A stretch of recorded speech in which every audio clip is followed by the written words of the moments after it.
And we are recording. 5, 4, 3, 2, 1. This is the Epicenter Philly. Epicenter on the road. Let's go. Yeah. Bang, bang, bang, bang. And yes, I am playing the Rocky Balboa intro. You just got knocked the fuck out. Yes, sir. Hold on. Here's your monitor right here, yo. Yes, sir. Bong bong technology. Hey, That shit up here. little kitty motherfucker. Really all stars. Yeah. Oh, you can watch it. You can Yeah. watch it. Look at this. Shout out Yes, to my man sir. Cody. You know, This is he- the round he's table. not Let's for technology. take a look at these guys. This is no, Philly it in the is. house. This is not doing We got the poker table set up.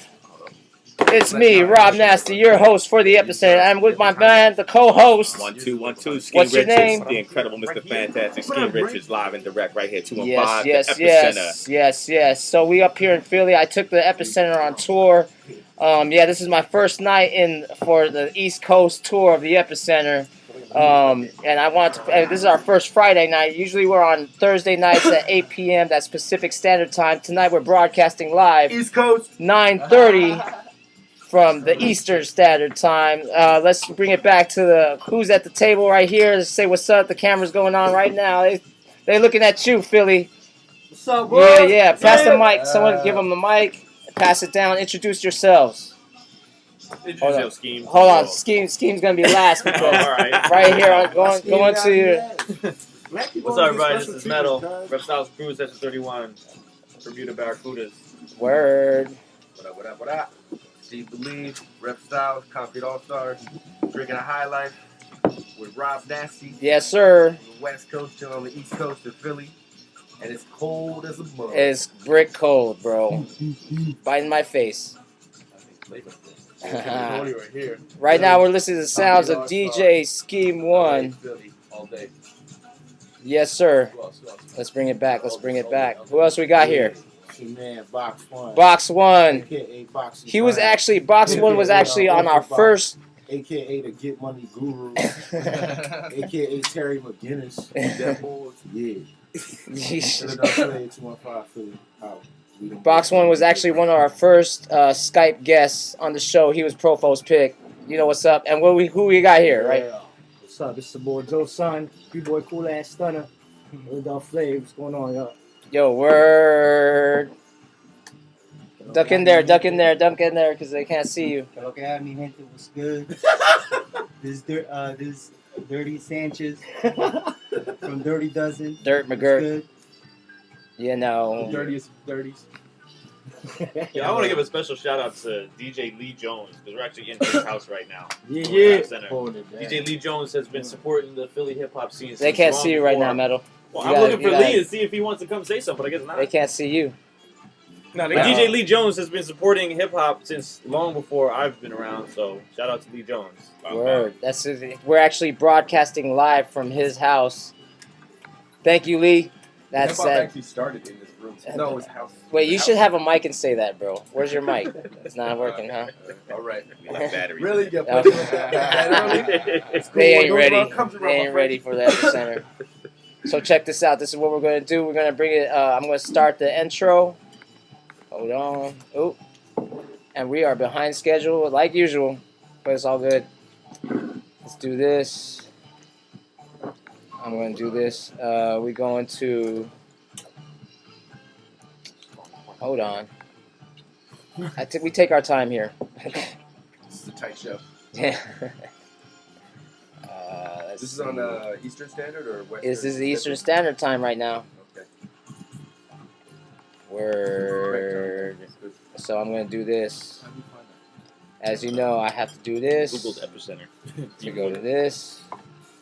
Let me press pause. On Scheme. Let's go here. Go here. Yeah, no. Let's go. Epicenter.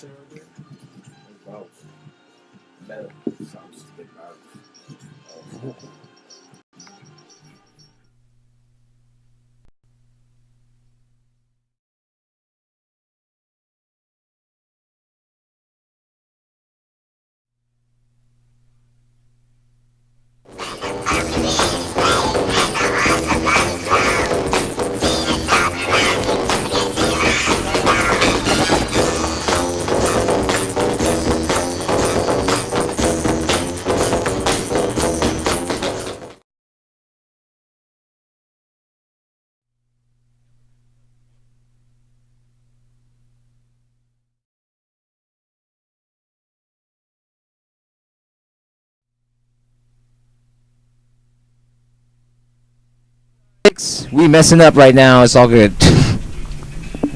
Hold on.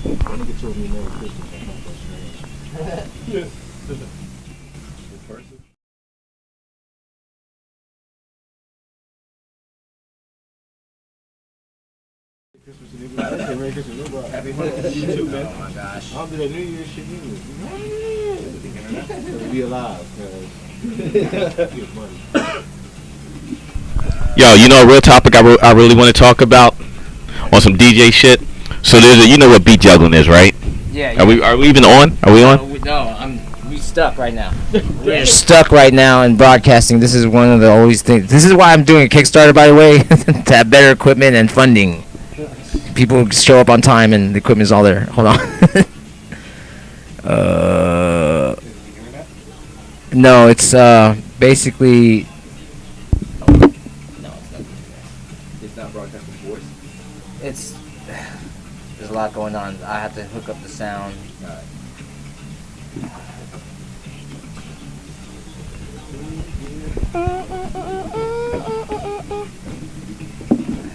This again. Shout out to Lee Jones Cats. Made it through a lot. Got a Death Star to look forward to. Death Star. Oh shit, yeah. Yo, this watering Check 1 2. Hold on, and we're back. And we're back. 1 2. Okay, and we're back. That was a long ass pause, yo. This is a live show. Anything could happen. We could mess up, and yo, it's fucking nuts. But anyways, so I'm here with my High Life Miller, and I got Steve Richards next to me. You were gonna bring up a topic. You know what to say. All right. Basically, there's a discussion that's going on recently. Shouts to my man Shortcut. You know Short. Yep, he was on our first show with Box. Right. All right. So I just got these tweets. Right. My man Breakbeat Lou, Supreme the Rock, DJ Scratch, Blue Eyed Soul, and cats are asking, you know, when did beat juggling When did beat juggling? When was it invented? Invented. Now people are saying, you know, Steve D, Executioners, I guess it's Steve D in 90 or whatever, 89, DJ Miz from Philly in whatever year. So, I mean, what's your take on it? Because we was doing it in Philly. Here we go. In the early 80s. Wow. Okay, my man DJ Groove was beat juggling before we even called it anything, because we didn't call scratches names. Right? Okay. There was no names for scratches. You just did scratches. That's it. You did tricks. We didn't name anything. You know what I'm saying? So by the time it became 89, 90, and cats were starting to name, oh, this is a such and such scratch. This is a such and such scratch. You know what I'm saying? It was like we was already doing it. Right. You know, and even DJ Scratch even said we didn't call it anything. It was just called, like, they called it catch and wreck. In Philly, we just called it catching the beat. Okay. And what year are we talking about here? 84. 84. From when I'm talking. Wow. You know what I'm saying? And my man Groove was in the New Music Seminar in 86. And when he was beat juggling in 86 in the New Music Seminar, cats didn't even know what he was doing. You know what I'm saying? So cats it's like something gets titled, and that person gets the credit for creating it, when it's like, yo, it's been happening. Right. I saw it. DJ Scratch saw it. Who's claiming it though? Who's claiming? Well, it's just a question, and people caught wind of Aladdin, Miz, Steve D. They caught wind of them doing it, and actually not even really like. I mean, they're trying to say like Miz, like this one guy on Twitter. I don't even know what his name. I don't even want to put him on blast. Because I don't even care. Okay. But you can. He's saying Miz and he's saying Miz and Aladdin and Steve D. And the years he's given is like is mad late. Wow. Like he's given 89. If I saw it in 84, 85. And we just did it. You late in the DJ game. You got on the DJ shit when it was cool, when it became popular, and you can afford turntables. Right. So, you know. What you looking at? Is this a Facebook thing? Yeah, no, this is Twitter. Twitter it out. You know. Twitter, you know. Tweeting my deek. Big up to the people in the shout out. We got Korea in the house. Road Dog Rocker is watching right now. B-Boy Mickey down in North Carolina. PJ71 in Brooklyn. And we got Chris Domboski. Sorry. You gave me a ride over here to Philly. My bad. You should be here, dog. Where are you? All right. We drinking. Word. So, But yeah, I just wanted to just say that, you know, don't get it twisted, motherfuckers. When this DJ shit was going on, it was Philly and New York that was doing that shit. Word. No doubt. So let's Scheme, why don't you tell me about how you started DJing and like what got you into spinning the vinyl and you know what I mean, like your little history about starting out here in Philly. Basically started DJing in 1981. You know, just hanging around the neighborhood. I had just moved to the neighborhood, and I met these kids that was already DJing. It was my age, going to school. Okay. But their older brothers had turntables, so we used to go to the crib after school. You know, and I'm talking about 11 years old, like I'm in elementary school. You know, what year is this? 81. 81. Yeah. So you know, we're going to their crib, using their brothers' turntables. You know what I'm saying? And then entered a battle that summer. Lost. Like a DJ battle. DJ battle in the schoolyard. You know what I'm saying? I lost. How did they have DJs? Because, you know, I come from the Bay, Daly City, San Francisco. DJ battles were, like, a little different. We had, at one point, it was mobile crews that battled, like sound clashes pretty much. There was this one thing called DJ Extravaganza down in the Bay, and it was, like, this was 91. And it was like a stadium event, and all these mobile DJs would set up, and it was about who had the best setup. Right. And well, that's how I was in Philly, but in Philly we used to go to a place called the Plateau, and I know you've seen like Fresh Prince and Jazzy Jeff, you know, when they did summertime, and they was at the Plateau. Right. Okay, I gotcha. All of the DJs used to go to the Plateau, and whoever rocked it used to be a building in the middle of the Plateau, which was basically like the fucking bathroom. Okay. And whoever rocked it the loudest got to set the turntables up on top of. On top of the bathroom. Right. You know what I'm saying? I got you. So that was, you know, Philly shit. So it was like the sound class shit, and who had the better sound system, and who was just better DJs in general. Okay. And whoever rocked it the hardest got to set up top. Right. You know what I'm saying? Right. But for me, you know, like I said, I started DJing in 81, and at a battle in fucking the summertime. And you had a crew? You were with a crew? Nah. You were by yourself? I was by myself. Oh, wow. I've always been a loner. Wow. You know what I'm saying? Like, but you know, did you get to DJ on top of the bathroom? No, see, I was too young at that time. I was too young. That was for like cats that was already like 17, 18. They was already out. You know what I'm saying? So but this is you coming up as a shorty. This is me coming up. Yeah, seeing it. So like did the schoolyard for like who was the back of my man's crib. Okay. Right. So had the turntables out there. Battle. I lost. You know what I'm saying? Because me being inexperienced with it. You know, everybody else had older brothers that was DJing. I had no older brothers, you know. So went in the crib. I got turntables. Actually, I didn't even have turntables at that point. Went in the crib. Got turntables for Christmas. Practiced all winter long. Came out. Summertime. Beat everybody. Word. Never lost the battle since. And that was since what? That was 81. That was 81. Well, that wound up being 82 when I won. Right. That's what I mean. That's what I mean. So since 82, you've been undefeated. Yeah. All right. And how many battles have you joined since 82? Well, you figure 82 to 87 maybe battling. Wow. And how many competitions are we talking about? Well, see, we didn't do competitions. It was just a battle. It was battles. Okay. It wasn't like the New Music Seminar and the Superman battles. It was just like neighborhood battles. You come to my crib. You bring your MCs to my crib. Wow. My MCs will smoke you in the basement. Wow. You know what I'm saying? That's what it was. That's some ill shit. Yeah. Yeah. You know? Yeah. Because it was very different growing up in the Bay. It was very different. As, right. You know, Cuba was like one big Mixmaster Mike. Right. At the time, it was the Shadow Posse. Mm-hmm. You know, and they had Qbert, and they had rappers FM20, so it was this big collab, and then they had the dancers, the Knuckleneck Tribe. So that was just like in '91. Right. So that was huge to have a hip hop ensemble, a group with rappers, and then Dream was like their writer. That was the one who did the art. Right. And then, like, it's crazy when Crazy Legs came out, and he was just like, "Whoa, you guys are doing crazy out here." Yeah. Well, see, and I mean, even down here, like we had all of the sound systems.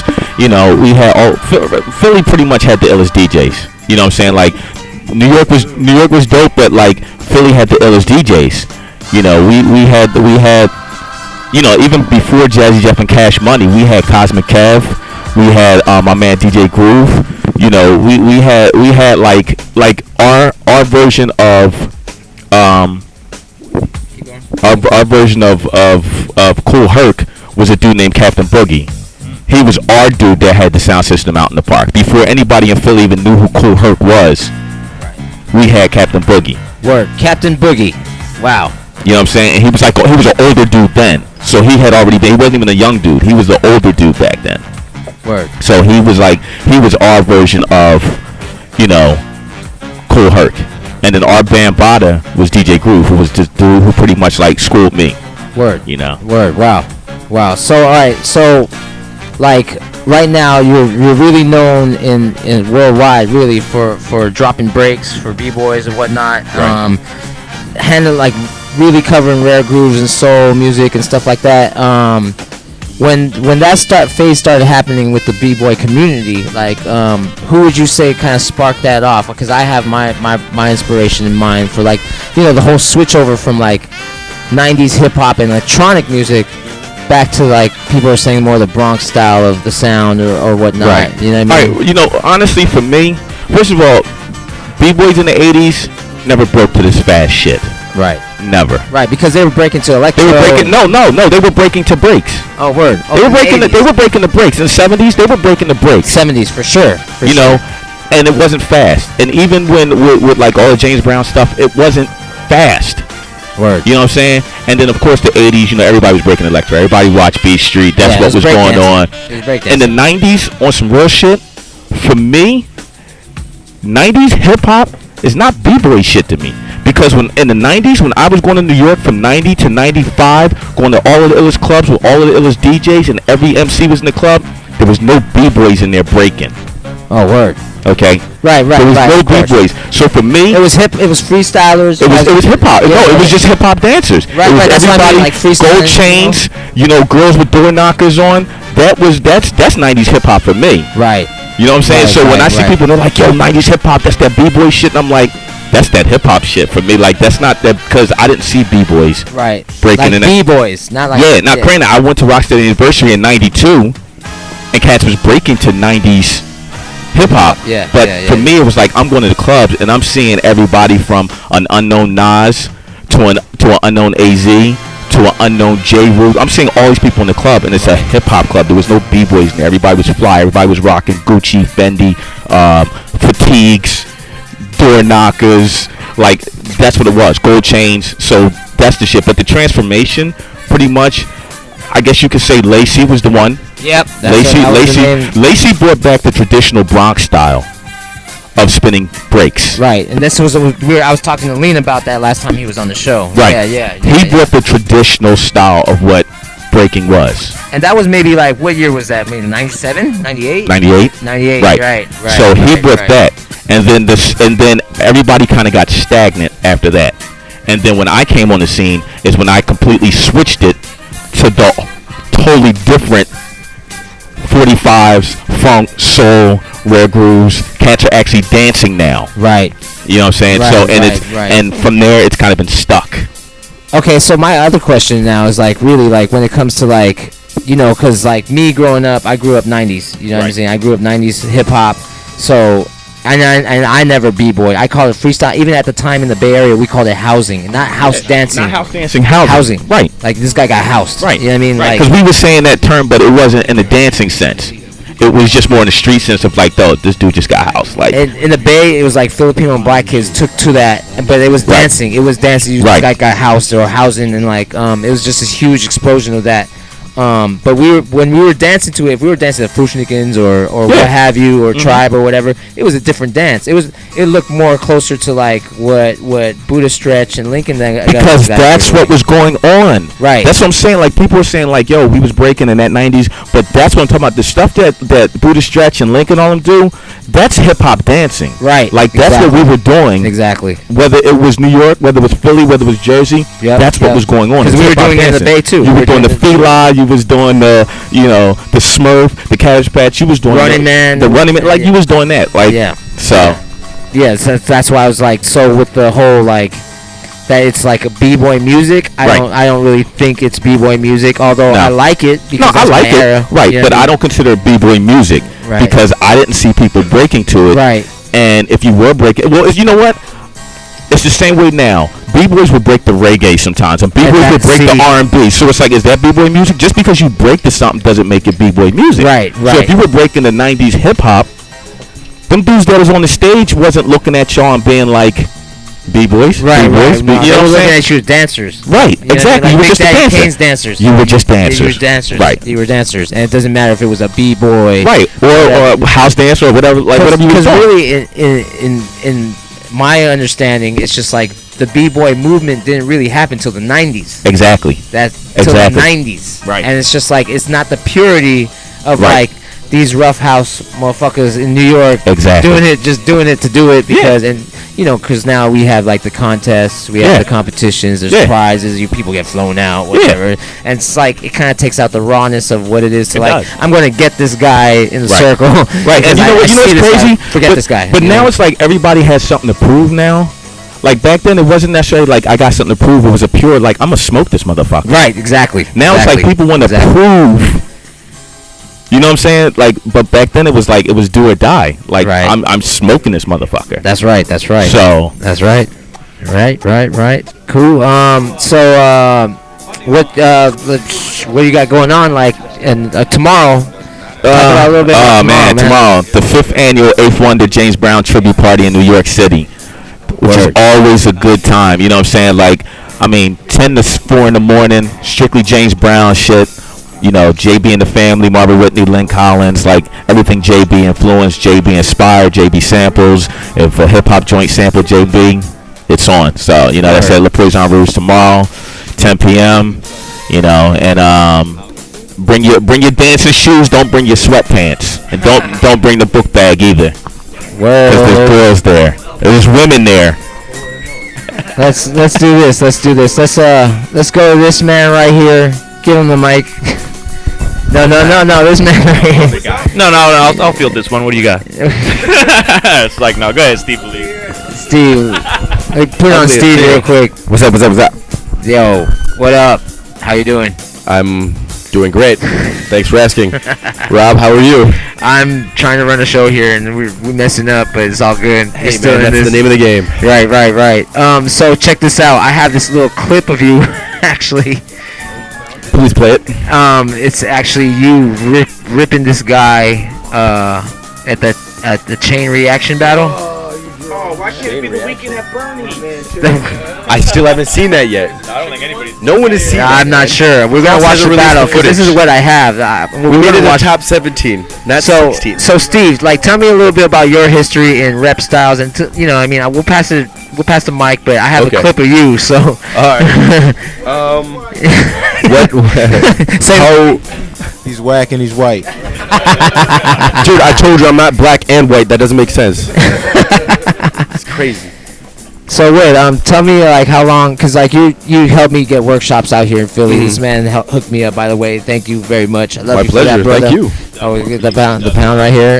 There you go. Since oh the my only God! man, I put more in his pocket than anybody else. He does more for you out than of he here. does for us. No love in your own city, right? Every time. You gotta be out of towner and shit. So tell us a little bit about when you joined Rep Styles and a little bit about Rep Styles, because you're doing so much right now. Like, okay, yeah, right. yeah. Besides getting a lot of love from Philadelphia, clearly. Despite that, like, I do love Philadelphia. Philadelphia is kind of the reason I'm in Rep Styles. Like, the people in the crew represent the city to me, in that they're very diverse and they have their own styles, but there's a uniformity to them, and that they all love breaking. I got into the crew in, what year was it? You guys. 74, it was between 74 75. It was like the early, late 2000s. It was like 07, 08, and I had been down with this dude here, Cody, and a crew called Soul Flav prior. This Cody right here, King Cody. That was the first crew I was ever in. I went to school with this guy, college. That's where I met him. Heard that he was an ill-ass Korean dude with mad footwork. Come to find out, Last he's Korean doing mad. So yeah, Y'all racial. but this dude is. I was in the first crew with it. It's always racial in Philly, man. I've been down with this guy for a long time. First started with him, but I got into Rep Styles after Soul Flav in 05, 06 with these guys by hanging out, battling with them. I mean, actually, no, not battling with them. Training with them, with them. Putting up with a lot of shit. Yes, I put up with mad shit to get into the crew, and I'm glad I did. And then finally I went to Sacramento, California. I got put down 100%. No doubt. I have a little story about Sacramento, and I told it. This guy's so crazy, dude. Like, and this is what I heard. In Sacramento. I forgot what year is that. That was when he got down. So what? Yeah. Oh, that was that. Was that the event that got him down? Oh, that's how he got down. So this guy snorted 3 lines of salt. And how many shots? 4 shots. And then got shocked with a taser. Twice. And he's still alive. I can neither confirm nor deny these allegations. 3 lines of salt? Oh my God. You're still alive? And you're still alive. Man, that's some hard When I say frat, shit. you say frat. Blaine Abe. Okay, easily. So check this out. We're going to go into your clip. Yeah, fuck you, Abe. Dick. Stuff like you know, man. You fucking dirty Abe for life. Dirty Abe for life. So check this out. We're going to go into this clip of Steve catching wreck on this fool. Yo, I have no idea what He got this is, yo. caught bad with a bad one. Hold on, let me. He got caught with a bad one. Bad.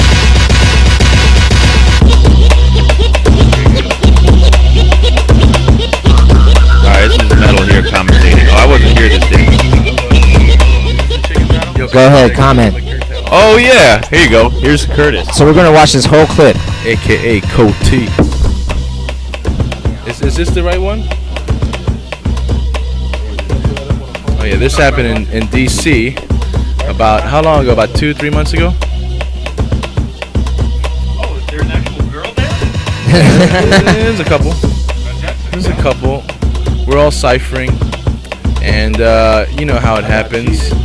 I think Steve goes in at the same time as this kid Chicken. Oh, there it is. Bam, bumped each other. Okay, that's where it starts. There it is. There goes Box. There goes the bird. Well, he burned Steve. Steve stays still. Of course. And who is this kid? He's grilling him.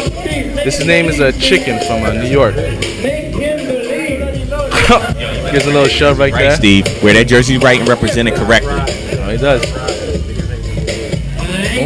A little cock slapped him a little bit. Did you hit him right there, Steve? He should have. I think he might have a little bit. Sexy.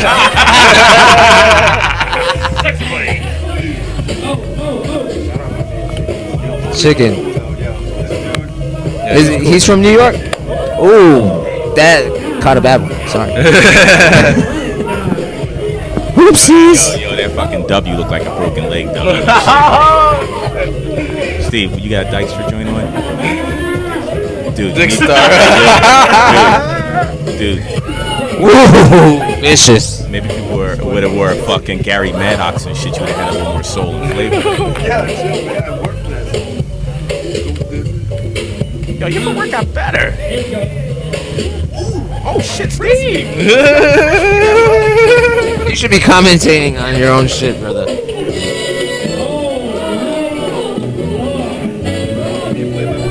Yeah, what's going on? What's going on here? Chicken is doing some what's things. up, man? Oh, he tried to do the sexy on you. Huh? He didn't do it though. He tried, though. He tried. I gotta say, there's only one person in the world who could actually rock the warm-up pants that are half falling off at the bottom, and that's K-Mel. And sorry, you're not K-Mel. You better watch it. He's coming from Asgard. He has to go to Midgard.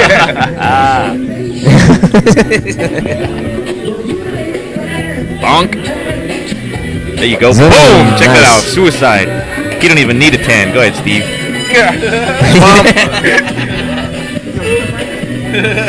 Or are you upset?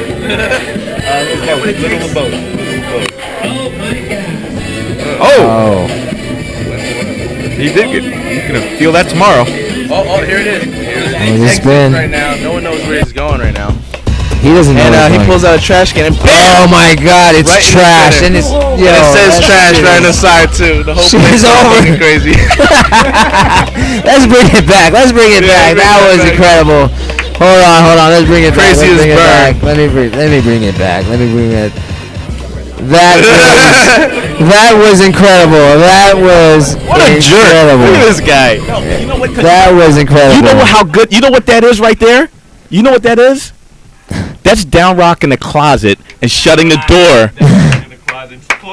Closing the door and walk. Destroying Yo, he brought out a trash can, dog. He brought out a trash can. I'm impressed with you on the trash can thing. I'm impressed. Word. You know what? We're going to take a little break. We're going to take a little smoke break, drink break. You know, whatever it is. This is the Epicenter. Listen to the sounds of my man, Scheme Richards. We're going to bring it back, y'all. Give us 2 and 2. I like commercial breaks. This is great. Yeah,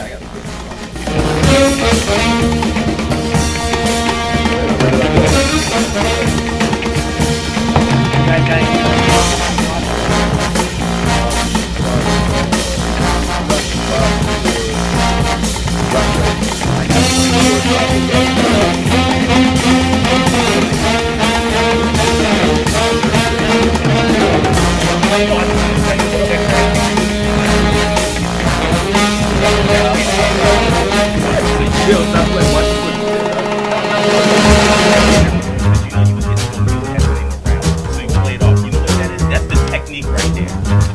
That's what technique does. When he knows he's losing, he makes you think he's winning. He was winning though. He's not losing. You did his hands. He didn't see his hands. You was losing. I challenge you to a window. To a window. You do no edge. Yo, no, I really want to know. That's the first time I've ever seen you on the phone. Stop playing. What happened to the one shot? Remember? How long you know those skills? And I've known him a long time. No, your one shot is ill. What? And that's You said I was a point, so. that's not that's what I'm playing. Okay, you want to play in the ill one shot. I got vivid with that one. That's right. One shot. That sounds like the really pointy. But that's why we didn't send off first. Yo, chill. Oh, I want to When's the last conversate. time I battled with Steve? I was never like on the sideline with you, like, all right, Steve, you taking the next round? I would never trust you to take a round. No, I'm thinking about it. You won battles because I was DJ. Yo, Steve, so anyways. Ever battle Big Daddy Kane and take him out in a school? That's what I heard.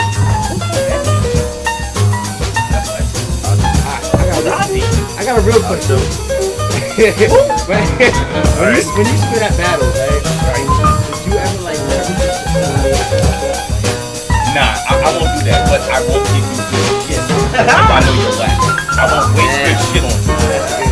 I won't purposely unless I really hate you. If you did something, then I still won't fuck up a scratch or a mix. Yeah, I'll do that if I don't like you. Who did that? Literally, it was judges 13. Oh no, but he genuinely likes that. Yeah, I know. I thought all this stuff was like being funny. No, you know why he did that? You know why he did that?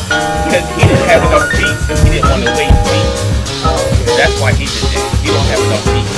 He laughing like this. He's like, You know, that's exactly what he did. That's why. He genuinely really likes that. He likes that. that's the song. Listen. Not there.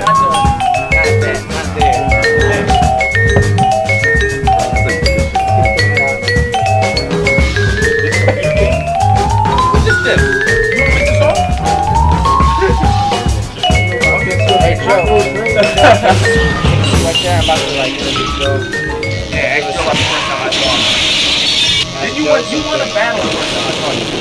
Rock like that?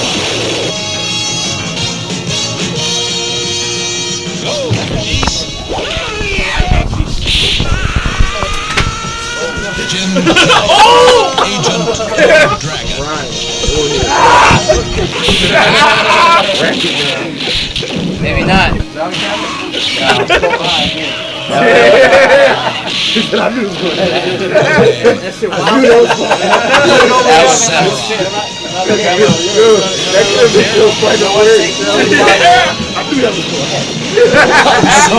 Take boxing seat. Oh, Panda's watching. Wait, hold on. Just move musical chairs. One seat down, yo. Nah, this ain't PG. Just do whatever they want. Jim Kelly as the Black Samurai. No matter what the odds, they haven't got a chance. Wow. From Hong Kong to Haiti come the men and women who play the dangerous game of voodoo and violence. Jennacott the Warlock. It's crazy. Yo, white lines, don't do it. Chavez, pain is his pleasure. All right. And we're back. What's up? So right now on the other side of me, we got this man whose name was always coming up whenever I asked about Philly history and b-boy and hip-hop. This name always comes up. So we got my man Joe. Oh, hold on. Where are you at? They dance for you. How come it's stuck on this?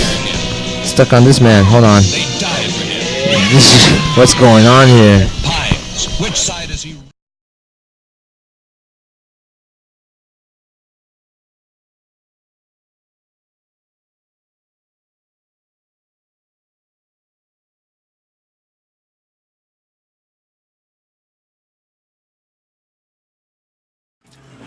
Now we got my man Joe. What's up, bro? What's going on? What's up, man? So like I said, whenever I ask these guys about Philly history and your involvement, your name always comes up. You know, tell us a little about how you started, what you saw coming up, how long you've been doing it, what inspired you, all that shit. You know. Damn.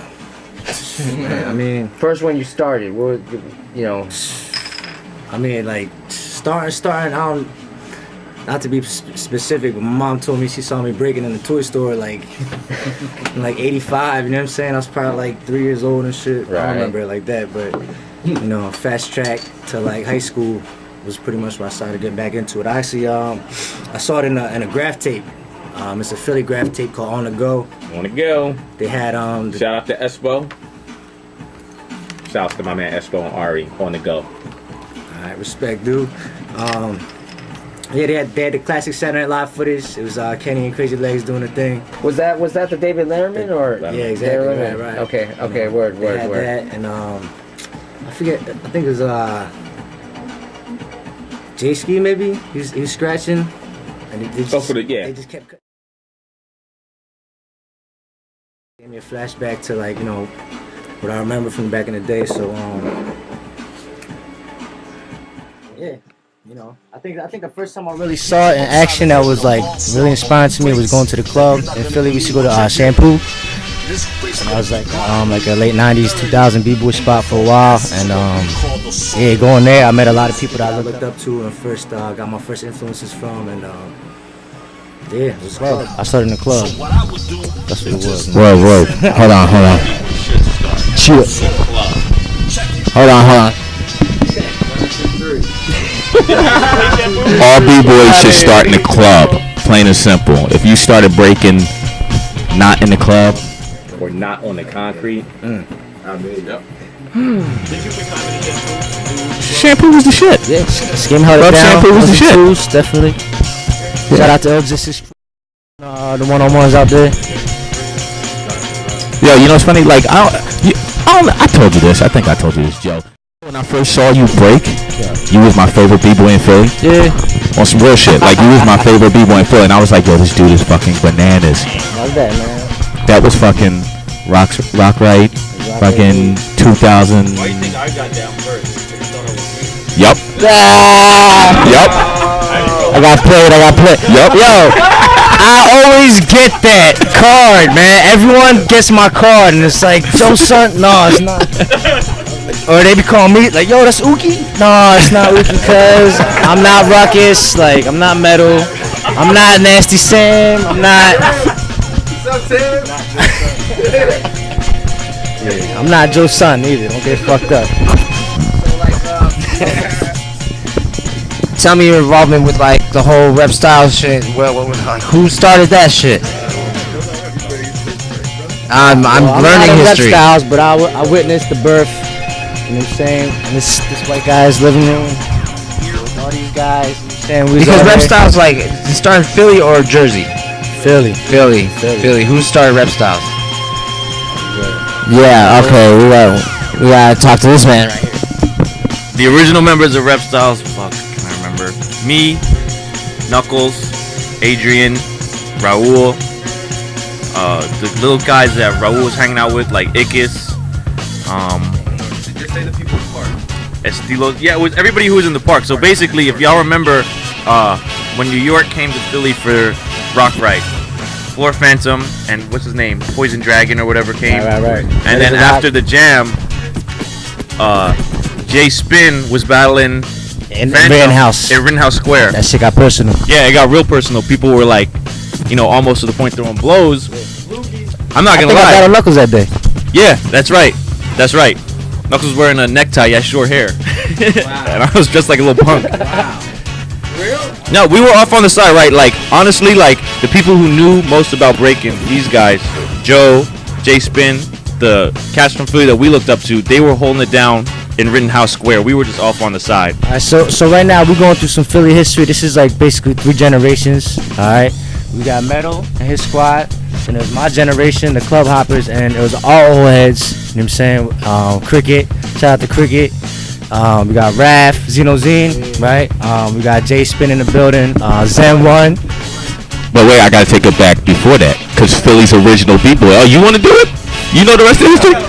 As far as my history. Oh, okay, Philly's original B-boy was the Scanner Boys. Which was Rennie and Priest and them. So they was like the original.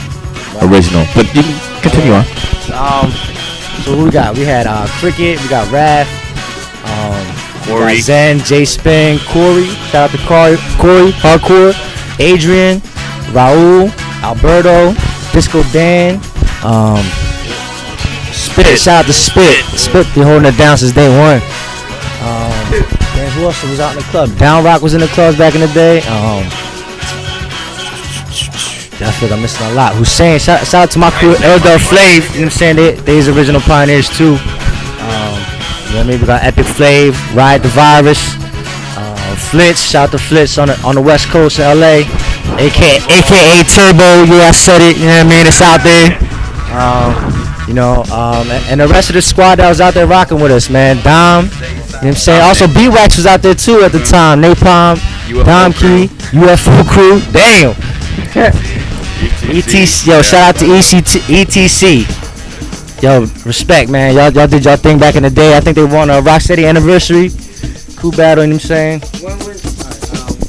Like in Philly, like when did like the whole because for us in the Bay, it was like 93, 94. After B-Boy Summit is when people started really knowing about B-Boy. Not just breaking or break dancing or whatever. When did in Philly, when did that hit? Because you just mentioned a lot of crews, and you're talking about 3 generations, right? Yeah. So what's the years we're talking about here?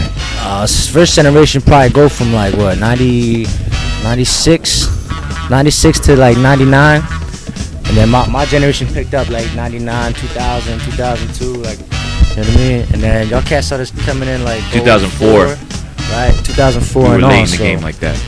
I'll be the first to admit that me personally, I'm an outsider to fucking hip hop. I'm not even from America.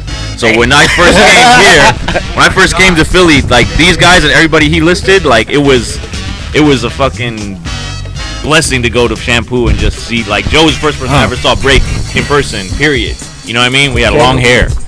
And fucking and long hair. Kelly was there wearing an all white Echo outfit or some shit. Oh, yo, for the beat, yo, Thumper. D-girls, yo, shout out to Jules and Cat. You know what I'm saying? They was out here doing their thing. Not Cat Fox. Not Cat Fox. Cat. And not How you say that then?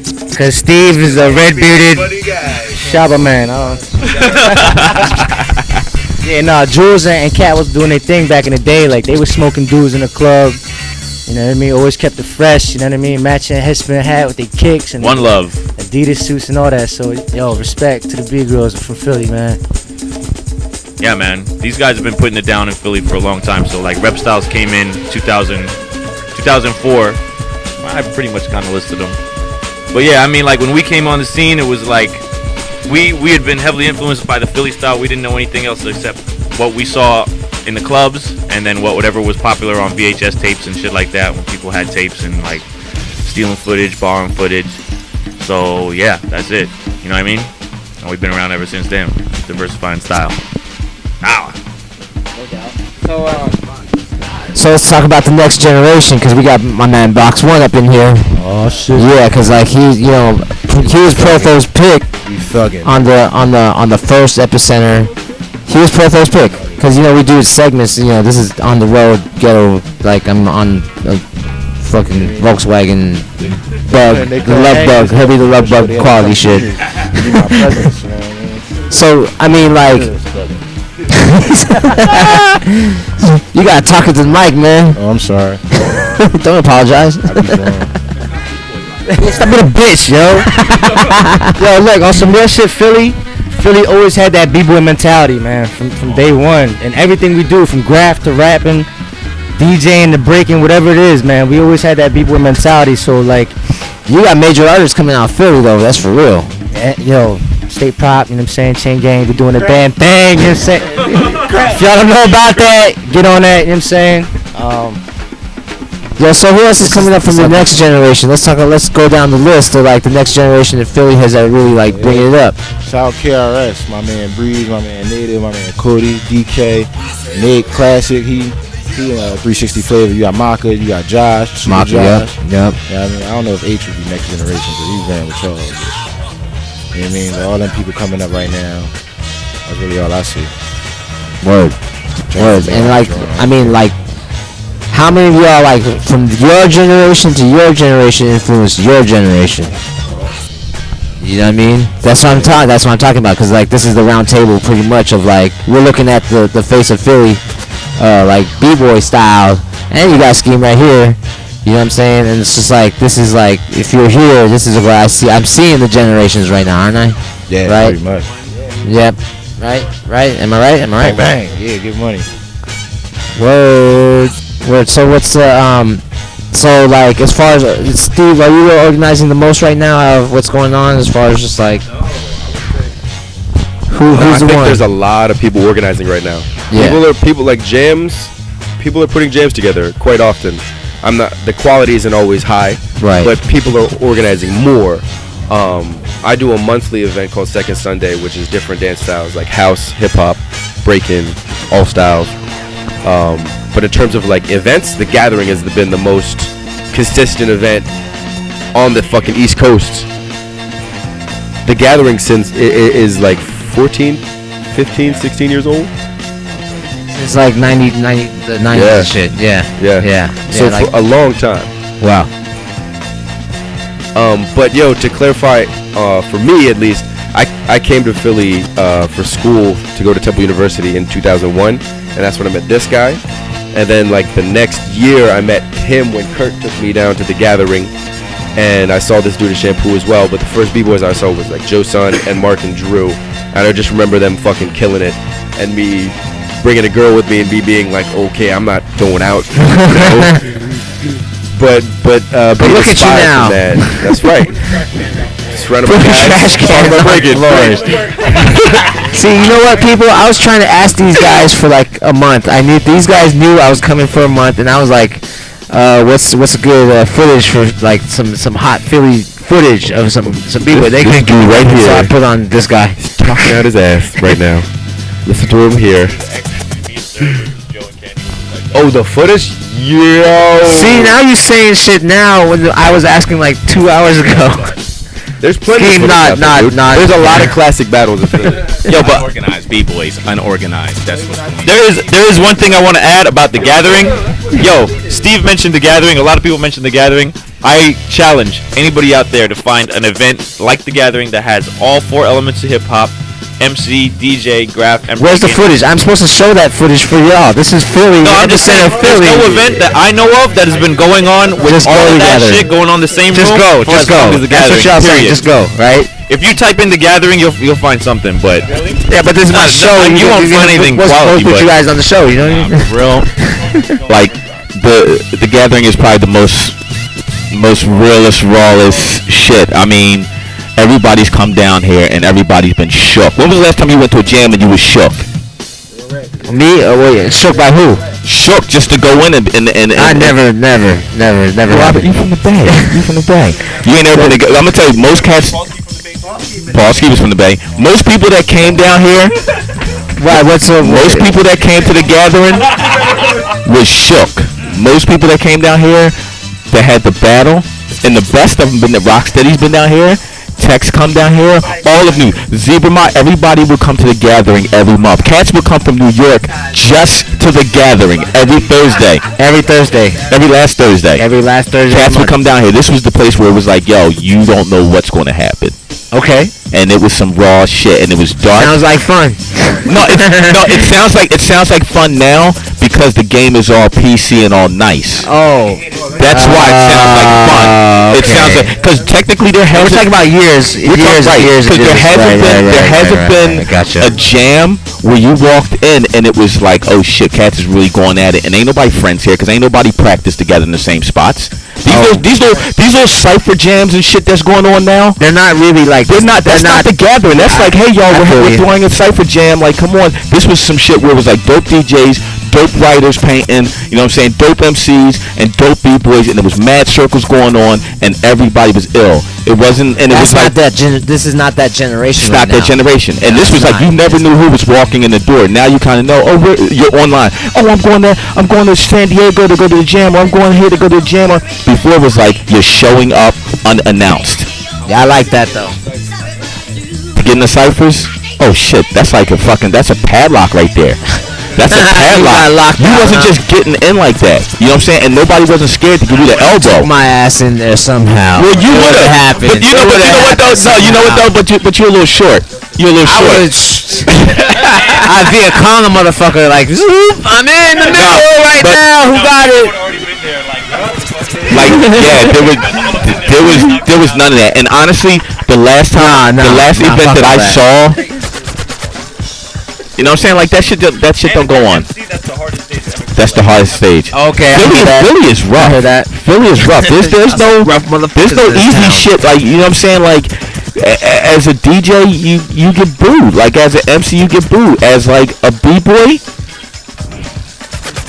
I hear it. Tough crowd. You see your medallion around your neck? Oh no. On some real, on some real. Tucking my shit. On some shit. On some shit. Tucking my shit in. No, on some shit. Cats would have been looking at you. And they would have saw it, and they would have spun that shit around your neck and been like, "Let's go." You know what I'm saying? Like it would have. That's how it was going on, and it wouldn't have been on no violent. Like it would have just been on some spinning around your neck and be like, "Let's go." Yeah. Good, do it, Box. I know niggas is hearing this and they probably think this shit sweet, like, you know what I mean? Niggas gonna be like, snow on the bluff and shit. Niggas gonna be like, oh, I'm gonna go to Philly, I'm gonna do this and the third down Philly ain't nothing, you know what I mean, dog? Bring that shit, real rap, like, everybody know where I'm at, like, I'll be the first person to greet you, real rap. Please, try it. Many have tried and many have failed. There's nothing special about you. You will fall just like everybody else. Please, alright, I'm done. Yo, but you know what? I'm gonna equate Philly to this right here. Take New York in the late 70s, early 80s, and you had to travel from borough to borough to battle. That's what that shit's like coming to Philly. Wow. Coming to Philly. Like that now? Well, no places like that because everybody's happy. There's no beef. There's no beef going on. Yeah.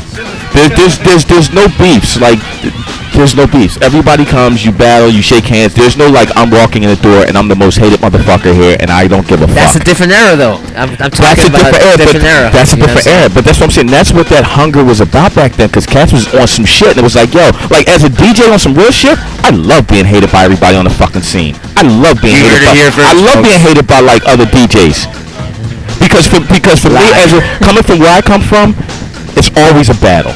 Even if I'm not battling you, if we're rocking the same decks at the jam together, it's a battle. It's a mental battle. I got you. You know what I'm saying? So I'm here to outshine you. So I like, as you know, on some shit. On every aspect, when I walk in the room, I'm smoking you just because I'm walking in the room. Exactly. See, I know that's the Philly mentality.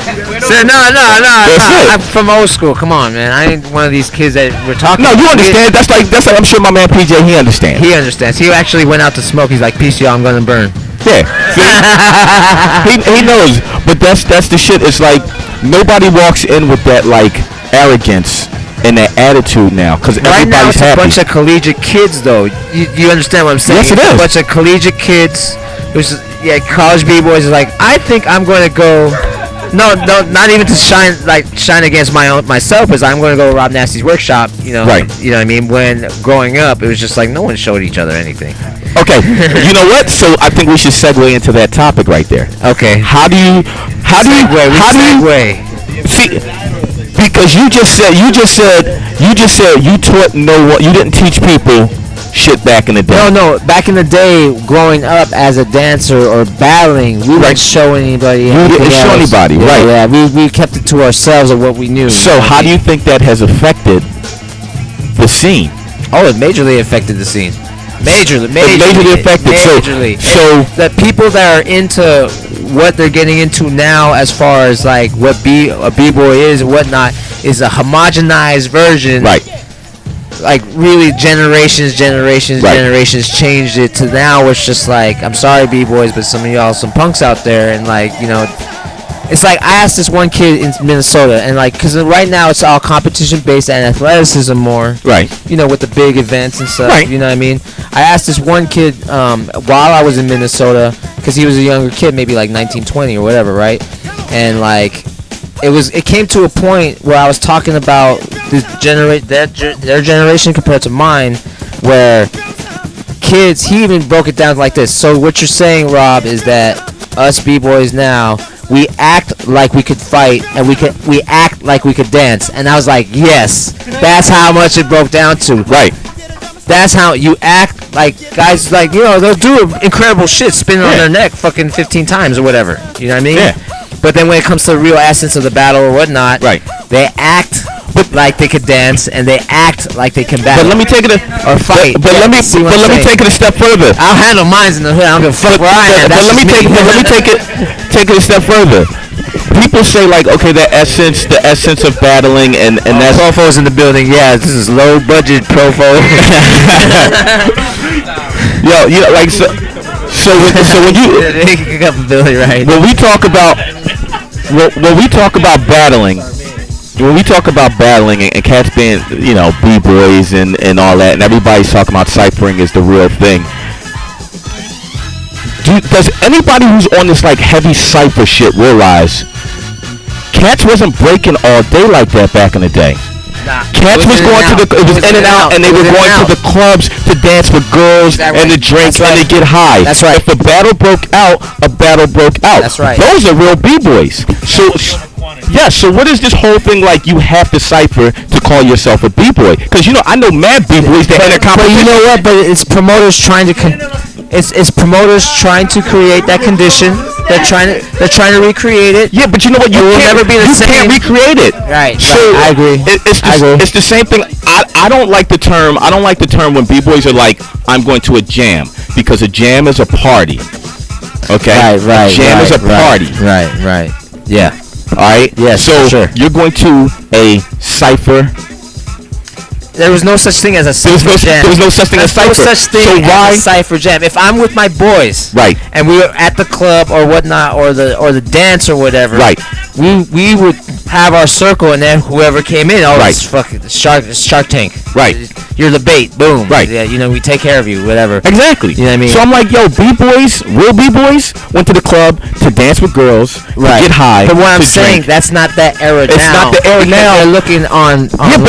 But so how do we just erase what b-boys really were? Slap them in the face. How do we erase what b-boys were and then say, oh, this is what b-boys are? Because you got cipher b-boys that's arguing against competition what b-boys. Saying about like when did b-boys start? 90s, the 90s, right. The 90s. We're not talking about the Bronx boys, right, in the 70s, right, late 70s. We're not talking about that, right. But even in Philly in the 80s. it was like we didn't break all day. We broke to get girls and to go to clubs and do shit. Right. You know what I'm saying? Like, when did it become that? It became nervous dudes that don't know how to talk to girls. And it was like, yeah, you know what I'm saying? Because now it's like in college. break. It's like that's all. It's just like I really like the hottest Casper or Kid David. You know, the hottest. Whoever, you know what I mean? But no offense against them. You handle your shit, huh? But say that again. Yeah, put the mic on Steve. He likes to talk. Joke, man. It was just a joke. Yo, the way I think about it, let me put in Mel's 2 fucking cents on this shit. Yo, put it in. There's jams. Steve's Second Sunday is to me what I would consider a jam because there are sometimes women there. There are alcoholic adult beverages being served, and you fucking dance. You have a dance contest for maybe 15 minutes, and then the rest of the time you're just dancing. You know what was it for us in the Bay, and Profo will back this up. When we danced, but he was there. But what I'm saying, back you up. This is what I'm saying. When we battled, we would have girls with us cheering our name. Like, go Rob, go Rob, go Rob, go Profo, go Profo, whoever. And we had the crowd with us. Reptiles had girls cheering against us. Nah, but like all the stuff that they consider cypher competitions, whatever jams, like I call that a dance conference. You're going to a fucking dance conference. I hear that. Professional development for your dancing career because it's like-minded people doing shit in a gymnasium. Profo's like the gathering. Don't call the party.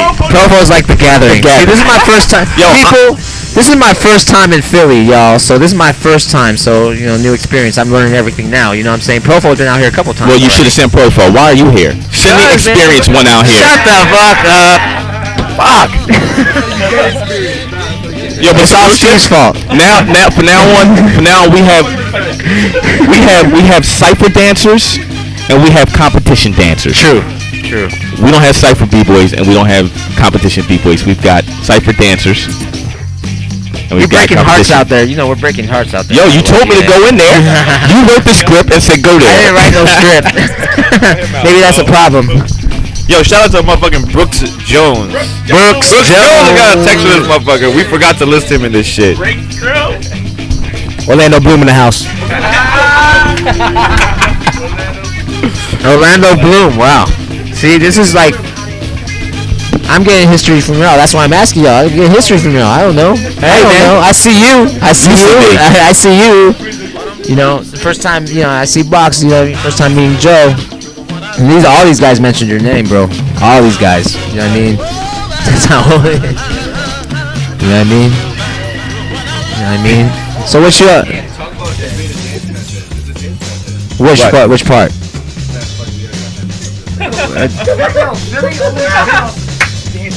We'll see, but you know what? Honestly, on some real shit, Philly, yes, has always been on some dance shit. Period. The way I met Down Rock and Why Not was they heard me spinning one time at a club and they walked by and was like, who the fuck is playing this shit? And they came in and they fucking danced. Yeah. That's it. They danced. And I was like, who the fuck are these two white boys in here that's got flavor? You know what I'm saying? And they just dance. But all the Philly B-boys dance.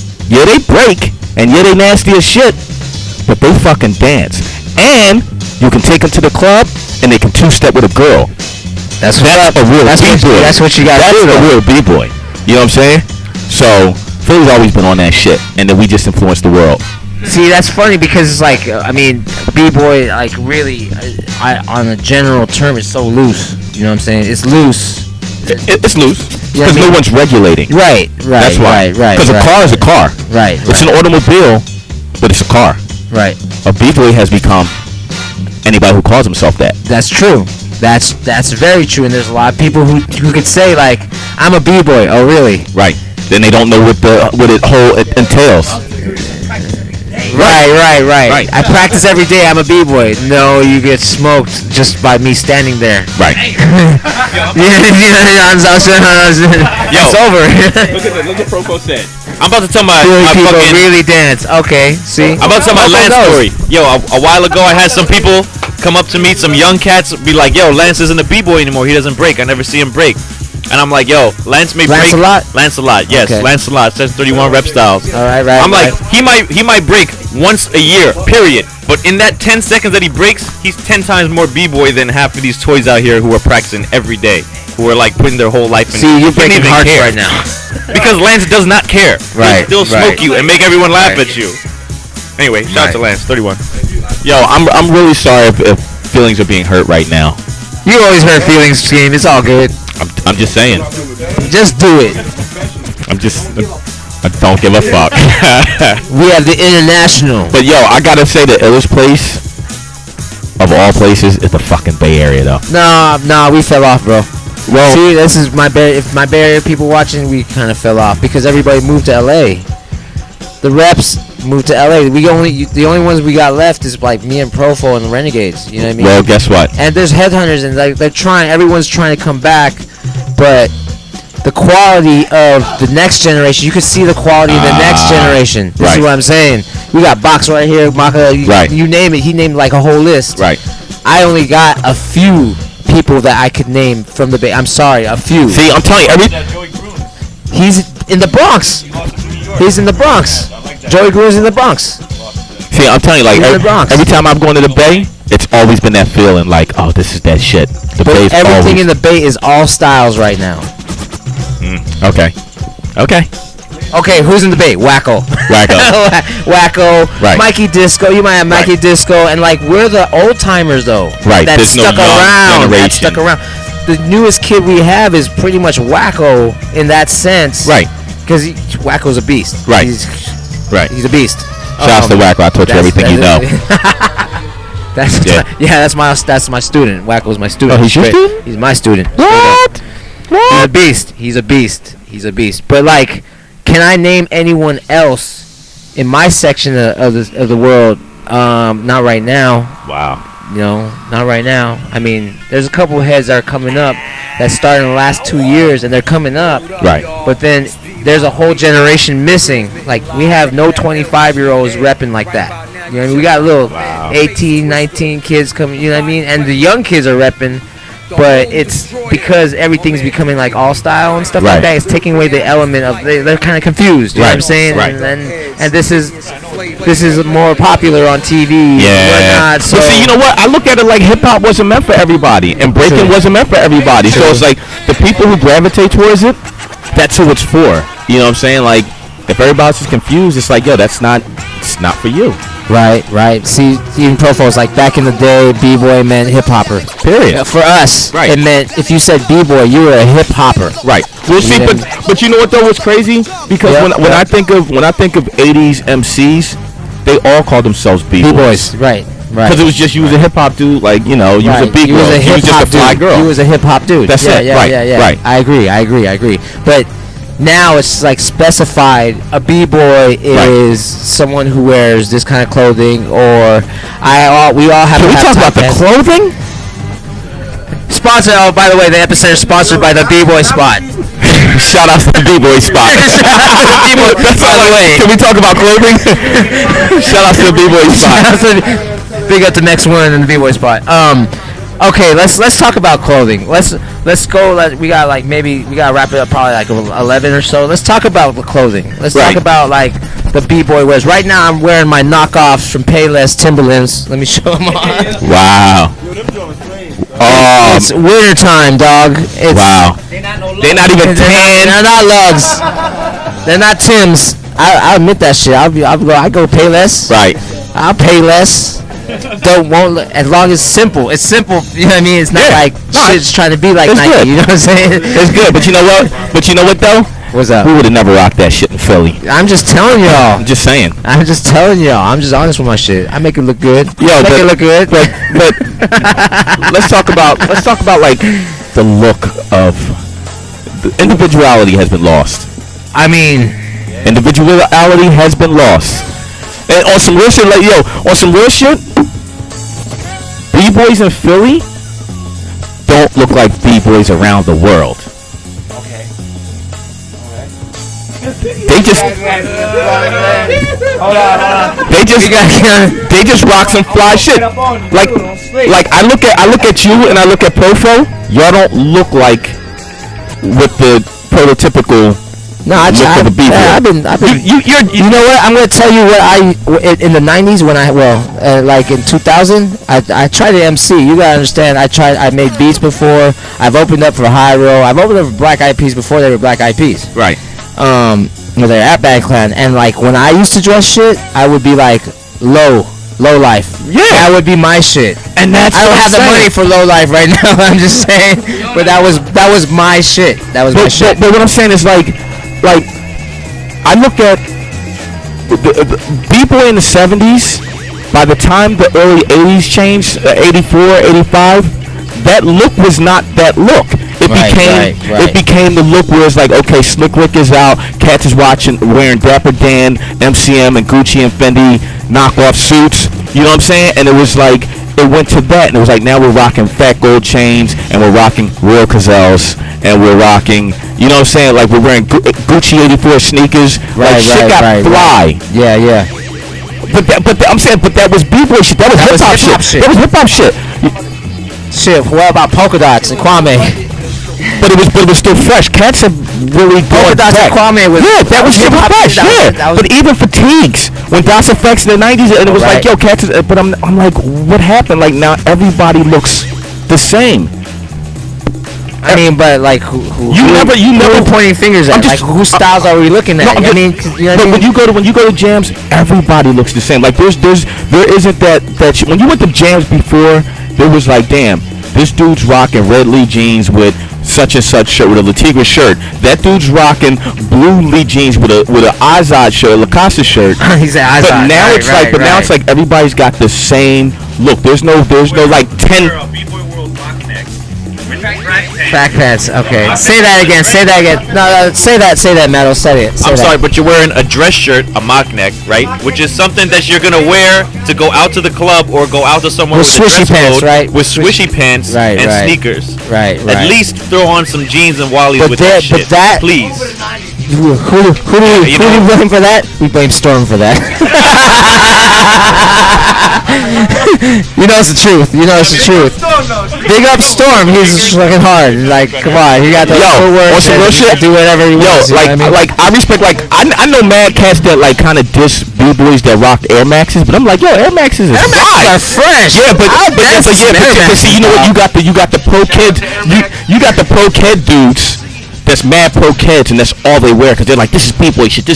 But I'm like, yo, b-boys wore that shit because they was broke and they was $10. Exactly. That's why they wore it. They didn't wear it because it was wearing dungarees and shit. Yeah, you know what I'm saying? But then you got like the pro kids b-boys will diss the Air Max b-boys, and then like that makes no fucking sense to me. Right? People got this thing where they think like b-boy clothing is jeans or swishy pants, you know, a t-shirt and Gazelles and fucking pro kids. So it's like people are saying like it's about looking. Right. Exactly. That's the 80s. Exactly. That's the 80s. Right. That's the 80s. Right. You know what I'm saying? Like it's just shit had its time. I want to see people like actually have originality and individuality again. Like throw on some shit. Like I hear mad people talk about like they diss Kanye and Fendi and Gucci and all that shit, but I'm like, yo, Gucci was what we rocked in '85. That's hip hop. Right. That's hip hop shit. Right. You know what I'm saying? But everybody's like pro kids. It's like, dude, I never had a pair of pro kids ever in my life until maybe fucking the '90s or something like that. That's what I'm saying. B-boy or b-boying. Right. Is like a '90s term. It's a '90s term. Right. You know what I'm saying? Cats wore pro kids because they was broke. They didn't wear them because they was fresh. Right. Because the b-boys that was really getting a little bit of money was rocking Puma Clydes, was rocking Shell Top Adidas. Because they had the money for it. Because they had the money for it. That's right. If you didn't and you was rocking pro kids, it was like because your mom bought them $10.99 at Payless or Buster Brown. See, Profo was right on Blame Storm. I said. There you go. Yeah, exactly. I just said that. I will say that Gucci fanny pack. I will say that from what I observed, Philly is one of the cities where regular folks used to, at least 2 or 3 years ago, regular folks wore pro kids too. Yeah. Because like pro kids was in the stores, you could go to Stickerville. Isn't that because of Dame Dash? Pro kids for like $50. Isn't that because of Dame Dash? No, regular pro kids too. Is it because didn't Dame Dash buy out pro kids? Yes, he did, and he ruined That's what I'm saying. That's why they wore it. Green with the fucking already. Yeah, they will wear all that. Yo, I think a good general rule is if you wouldn't wear it to a fucking movie theater with your girl, don't wear it to a jam. Don't go dressed up like a fucking bag of Skittles because you're not gonna leave the house looking like that to go see a fucking. He said movie. bag of Skittles. Bag of Skittles. With your sour kind. Break Boy T-shirt and your fucking sour powder on it. No, just dress like, just be who you are. Yeah. What if I'm a dirty fucking bum? We'll be a dirty Smell bum. like piss. Do you? But yo, I'm kind of over. I see some dirty ass b-boys. You gotta be kidding me, dog. But I'm like over dirty ass b-boys. Dirty. I'm over the holes in your shirt shit. I'm over holes in shirt and holes in pants. You gotta have a grease stain like a fries grease stain right here. Fucking Ben Davis. Yo, beige Ben Davis. Yo, if it's vintage, if you really pull out vintage grease stain on my shirt. if you really pull out some vintage shit and it got a hole in it, but it's like some vintage polo shit or something, then I'm like, okay. Then I'm like, oh, then whatever. Right. Yeah, but yeah. Remember, I was from the day fools was rocking Tommy like like a mother. Dude, I was rocking 88, 89. Nautica. 88, 89. I was rocking the shit out of that. Oh yeah. With the Tims. Yeah. Hellies with the Tims. Yeah. With the Tims. Hellies with the Tims and Jabot jeans. Jabot jeans. Yeah, you see where I'm coming from. Like wow. Money Jabot jeans. Yo, shout out to Jake Holmes. I'm doing a fucking show with shit. Those are the days before Tommy made that press release that the black people. Yeah. You know, Tommy Hilfiger had that press release like, I don't make my clothes are not just meant for black people. Remember that? Yeah, but let me tell you something about Tommy. Like when I used to go up to New York and hang out with my man Chris Ramos, and we used to hang out with KRS and all those guys. Tommy's brother was the cool one and hung out with the hip hop dudes. His brother Andy Hilfiger was the cool one. Okay, word. I don't know what was up with Tommy. Well, he was the designer, you know what I mean? His brother Andy, who he was just making too much money of that hood money, making too much of that hood money. That's right. Well, because he was the guy. I mean, he was the guy. Yeah, right. Yeah. So where did it happen? I mean, like, okay, so let's talk about where did the b-boy fashion go, or like looking fly is obviously not what the b-boy fashion is right now. No, you know, no. It still is. Because I'm a b-boy and I'm fresh with my shit. Okay. And Joe's a b-boy and he's fresh with his shit. Right. Okay. Right. Okay. But the problem is everybody's trying to live this nostalgia, and I'm the fucking nostalgia king. Okay. But everybody's trying to live this nostalgia of the 70s and thinking if they did it, then it's official. They were fucking broke. Right. Get it through your head. They were broke. They didn't wear that shit because they wanted to. Because the minute everybody got money, what did they do? They got out of that. And right now, Adidas, tracksuit was this hot shit. That was the hot shit in the 80s. And right now, everybody's got money because all you fuckers is traveling to jams. All you fuckers is traveling. So there's no reason to be broke and bummy. If you're traveling to jams, if you're getting on a plane, then you're getting on a plane. You know what I'm saying? If you go to 10 jams a year at $10 a head, come on, like, stop. You can afford. Like, if you got Jordans, They don't even go to the other side of the Philly. Right. They just stay on their fucking block radius. right? With the fit. But it's like if you got Jordans on, and the rest of your fit is bummy. Oh man, something's wrong. And stop brand clashing. Oh, here we go. Pro kids don't go with Adidas tops. You know what I'm saying? True. Come on, don't brand clash. Brand clash is. Doesn't make athletic attire those games, so I'm just saying. Well, you know what though? I'm gonna tell you like this. Everybody's rocking. Well, you know what? They don't make athletic attire. Then you rock a fucking Izod shirt. You rock some tight ass jeans. He said Izod. He bring out the Izod. My God. But on some real shit. Dickies, right. But on some real shit, like just be fresh with your shit. Just be fresh. That's all.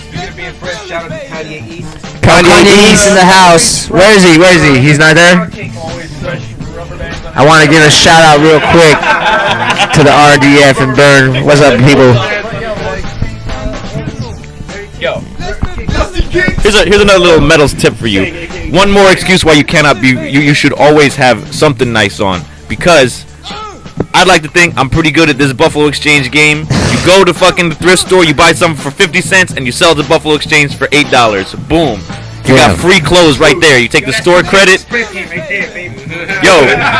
if you live on the East Coast or if you live in Austin, you should be doing your Buffalo Exchange game. There's no excuse. There's absolutely no excuse. It's like getting clothes for free. There's no excuse why you shouldn't have something nice. Period.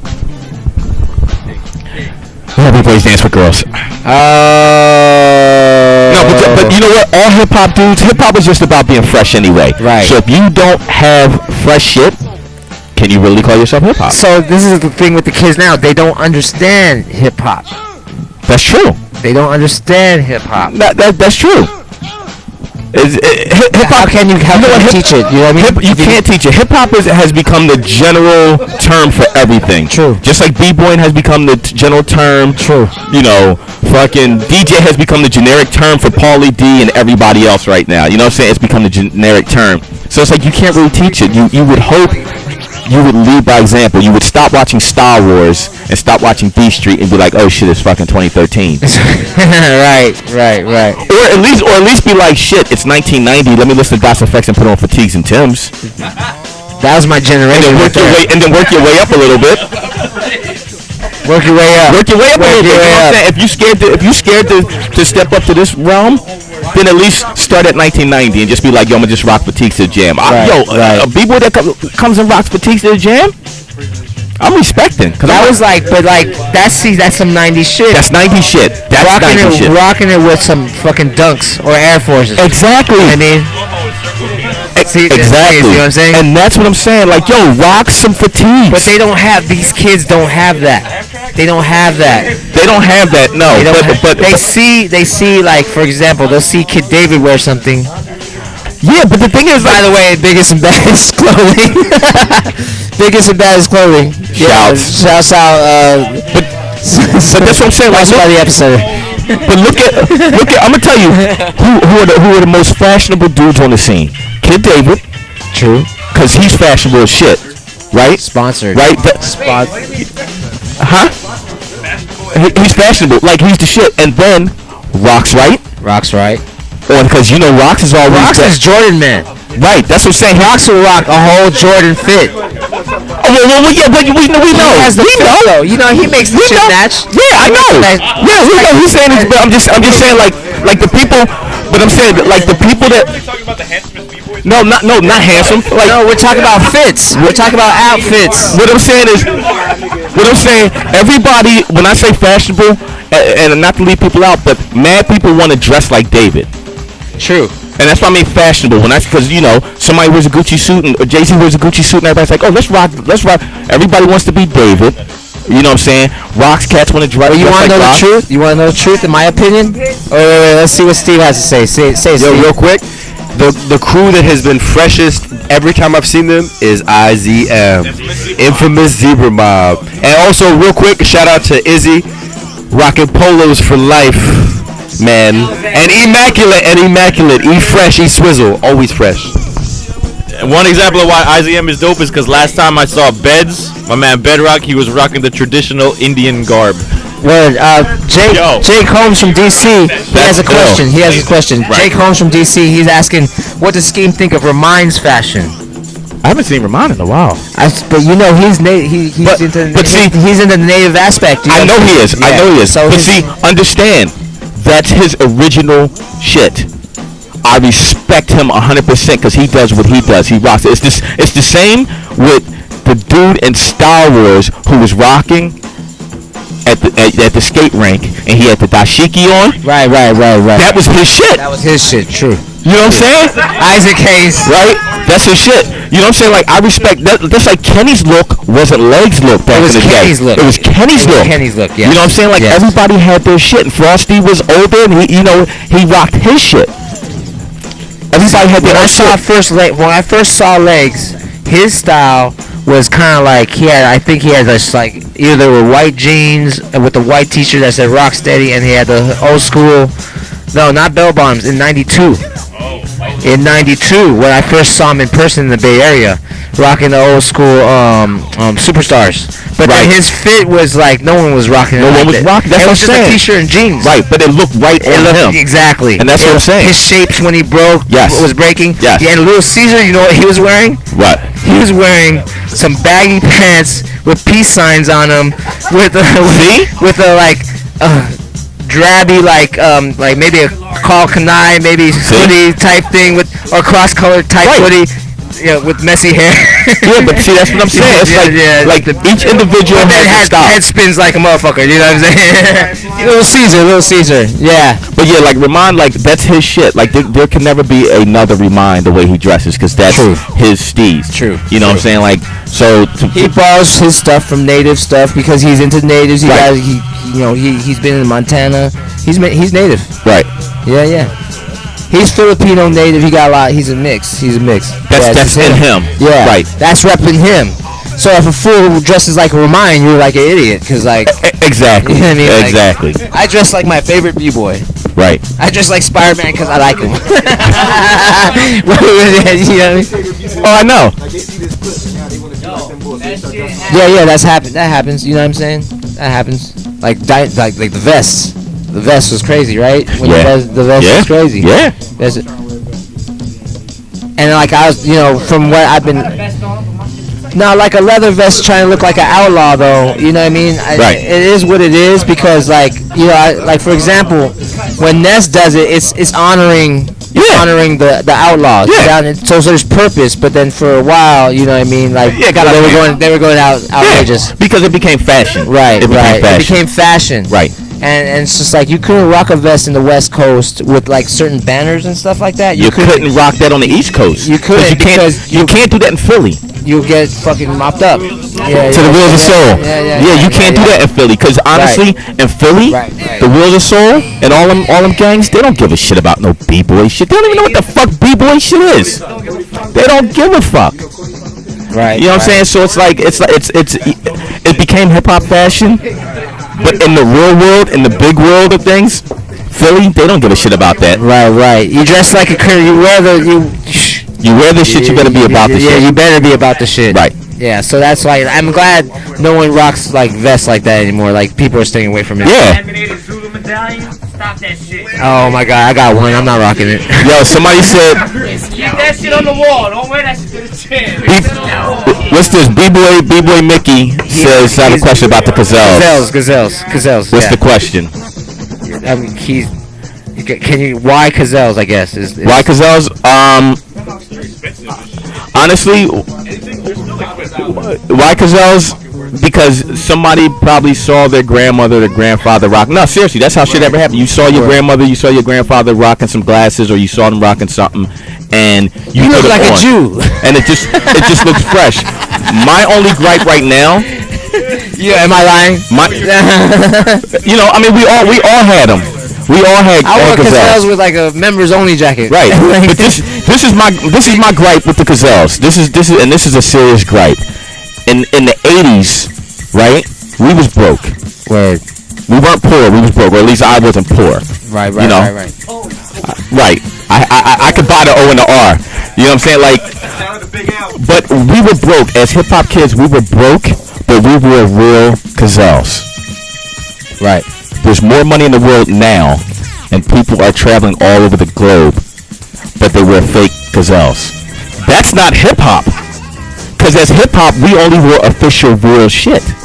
So how is it that you know what I'm saying? Like we were broke.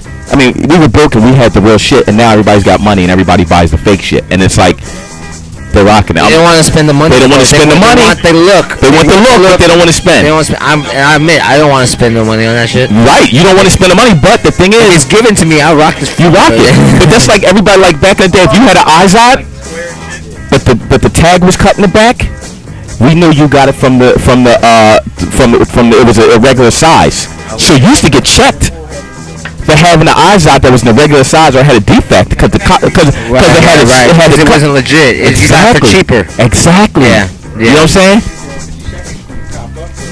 Right. Just cop up real quick. Right. Yo, this cat says 777 Fox. He says, so what do you think about Chuck Taylors? Yeah, we bangs with Chucks right here. Chucks is acceptable. Yeah. As long as Chucks the are Jones Chucks. ain't leaning, if your Chucks is leaning, get some new Jones. That's not cool. Right. Chucks are cheap. I mean, but you know, for us, like in Philly, honestly, we never really was rocking Chucks like that. We never. I mean, kids wore 'em. Kids wore 'em. Adults weren't wearing Chucks unless you was like playing ball, but like kids wore Chucks. So we never really rocked Chucks like that in Philly, except for as 5-6-year-old kids. You know. Yeah, I was running Jones in high school, cuz. Well, yeah, I got some camo Chucks in the crib for when I try. Well, they became in fashion again. They became in fashion in that thing. We wore Adidas. Yeah, everybody had a pair of shells. Everybody had a pair of shells. Yo. Hey. Yeah. The low boots. And top 10 Adidas. Yo, history question. You know who the first person was in the United States to rock top 10 Adidas? Nope. I want to say Will Chamberlain. Nope. Very first person to rock top 10 Adidas? Crazy Legs. Hey, get money. Because he went to France, and they performed in France, and he got him over there, and that's when Adidas was made in France. Brought him over here, nobody knew highs. And you'll see him in the first picture when he got it's a picture on his Facebook page where he's spinning, and his Zulu beads are spinning around his neck, and he's got the fucking top, the highs. No, the white with the blue stripes. Yeah, very first person. Shout out to Cody. He got a pair of them. Them's on dick now, but he got a pair. Oh, that's crazy. Yo, Metal birthed this man, Cody, yo. Everything Cody got came from Metal, cuz. I love you, bro.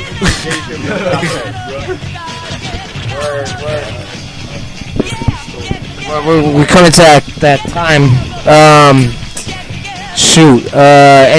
Anybody in the chat room got any questions or anything? I think Scheme answered a lot of questions. That was some legit shit. All these people answered some things about fashion, things about some Philly history. I guess this is pretty much the round table discussion. One more piece of Philly history. What's up? For DJ shit. Y'all know why y'all turn y'all turntables to the side, which most of y'all people call battle style? That shit's Philly style. It started in Philly with DJ Cash Money. Cash Money, okay. Alright. So every DJ that turns the turntables to the side, and y'all be like, yo, it's battle style. It's not battle style. It's called Philly style, and DJ Cash Money started that shit. So, word.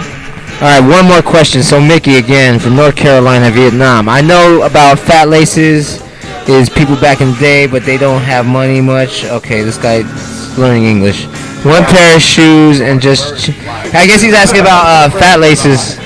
You know anything about Fat Lace history? Jelly rolling? Sock roll? No, you know what? Sock roll, I know. Sock roll, everybody knows that. But let me tell you the secret to your shit.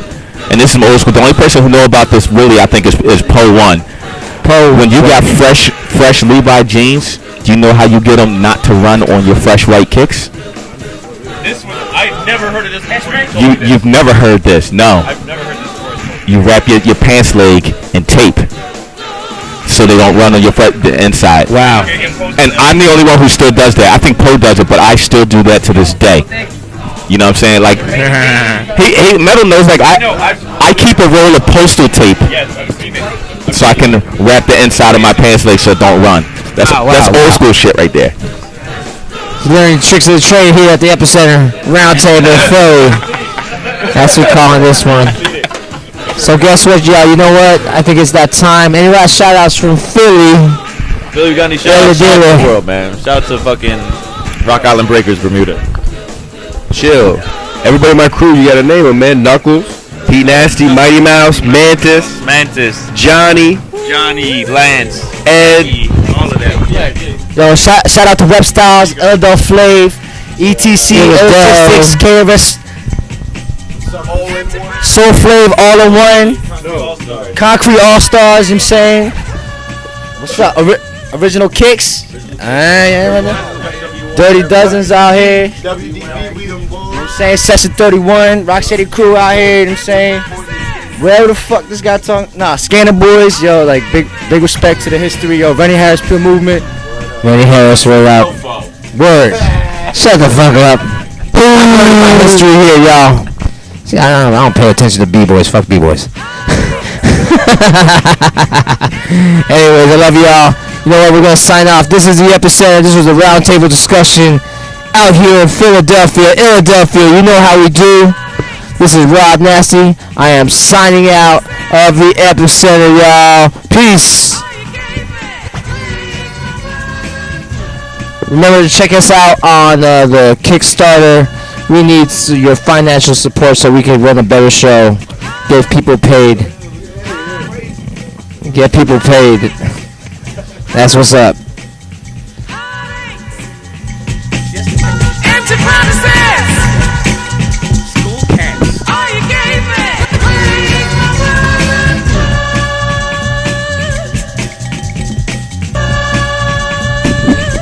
The next Epicenter will be in Brooklyn, New York City, at the Rock Factory. That's we doing it, dog. We doing it. We doing it.